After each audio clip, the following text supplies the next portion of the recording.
រៀនសម្រេចចិត្តមុននឹងសម្រេចចិត្តគិតឲ្យបានច្បាស់លាស់សិនសួរយោបល់គេឯងឲ្យបានគ្រប់ជ្រុងជ្រោយហើយចុងក្រោយអ្នកត្រូវសម្រេចចិត្តដោយខ្លួនឯងហើយបើសម្រេចយ៉ាងណាហើយធ្វើតាមនឹងទៅកុំសាវ៉ា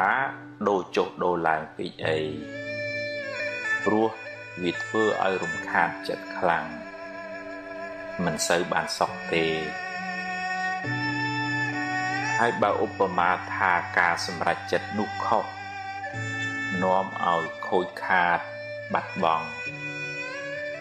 សូមគុំទម្លាប់បន្ទោសគេបន្ទោសឯងឬមួម៉ៅក្តៅក្រហាយស្ដីបន្ទោសខ្លួនឯងយូរពេកអីចាត់ទុកថាវាជាផលនៃបាបចាស់ទៅចុះកុំស្ដាយពេកអីព្រោះស្ដាយទៅបានត្រឹមតែខូចចិត្ត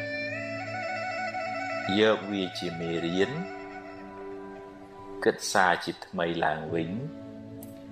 ធ្វើឲ្យបានប្រសើរជាងមុន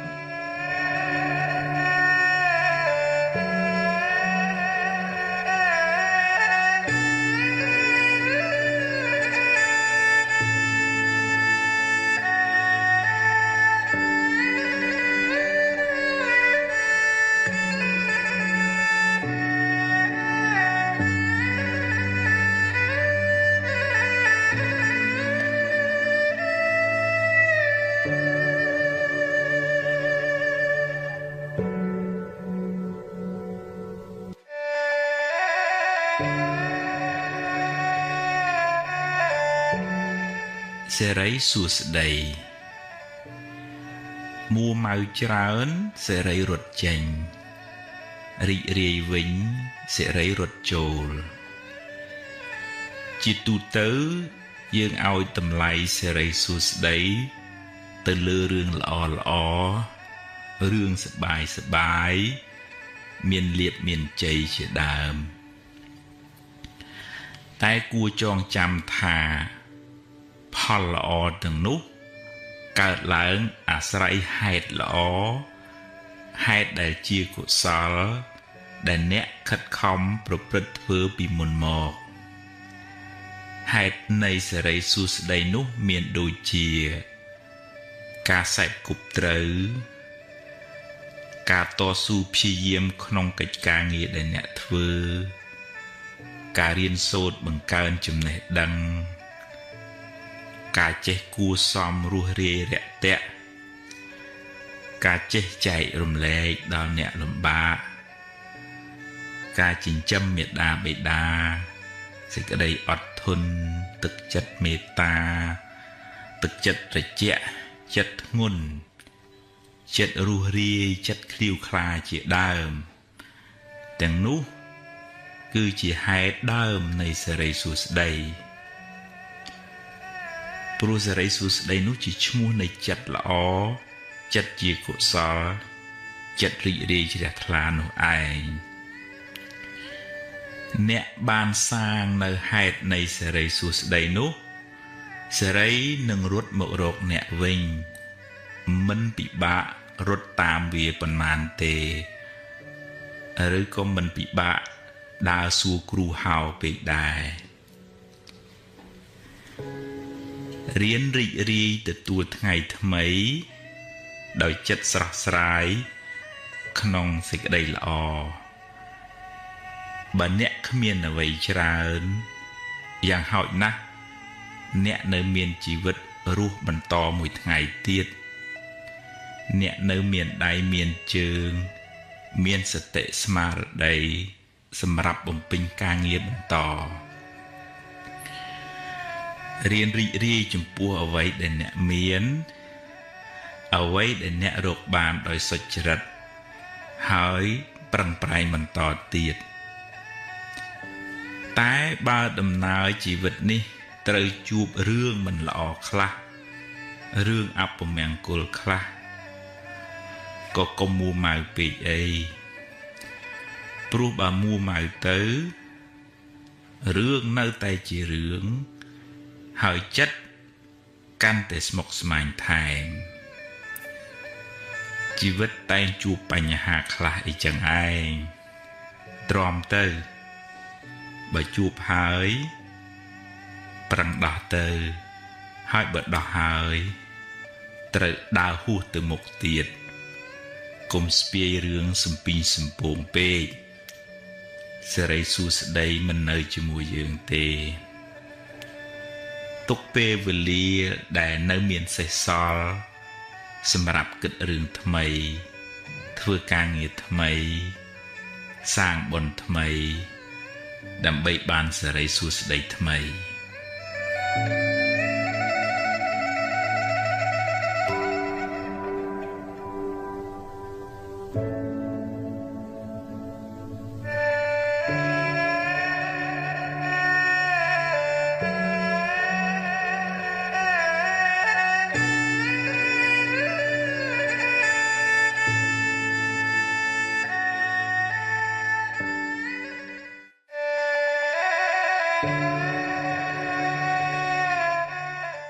ហួសហើយ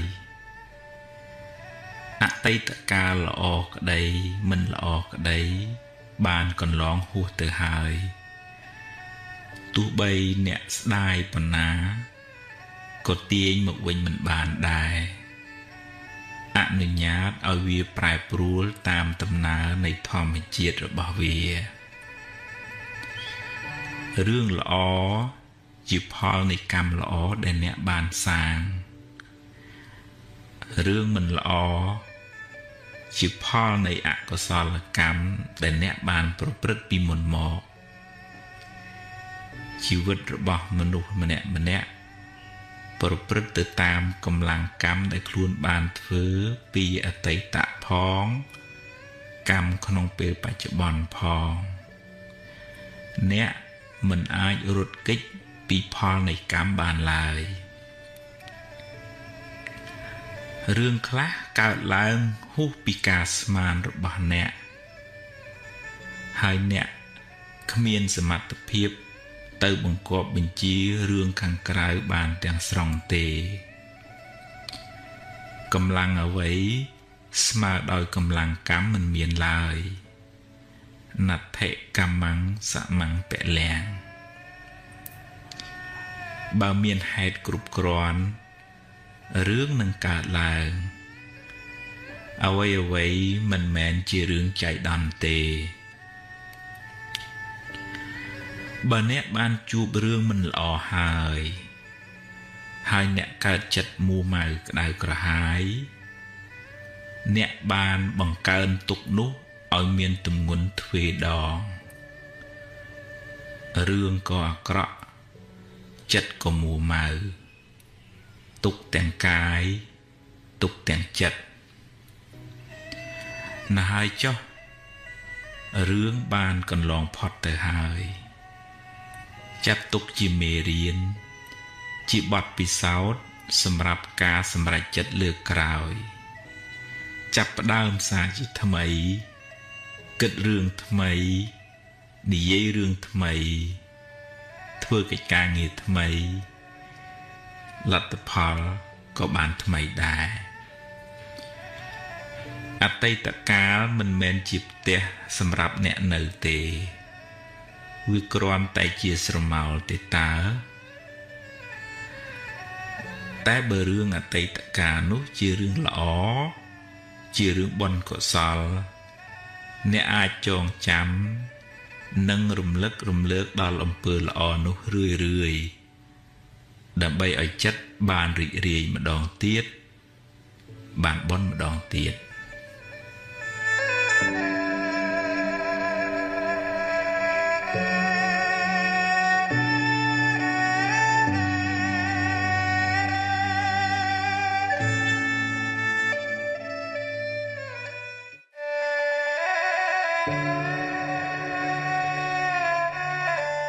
អតីតកាលពីរប្រភេទអតីតកាលខ្លះល្អអតីតកាលខ្លះមិនល្អទេជារឿងធម្មតាសម្រាប់ជីវិតមនុស្សម្នាក់ ហើយអតីតកាលទាំងពីរនោះបានរលត់បាត់ទៅហើយអ្នកមិនអាចបកក្រោយ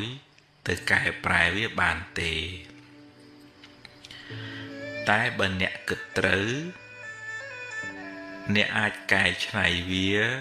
បានជាប្រយោជន៍សម្រាប់សាងអនាគតល្អទៅខាងមុខបើអតីតកាលនោះជារឿងល្អជារឿងបុណ្យកុសលអ្នកអាចរំលឹករំលើកវាឡើងវិញដើម្បីឲ្យចិត្តបានជ្រះថ្លាម្ដងទៀតបានសប្បាយចិត្តម្ដងទៀតអ្នក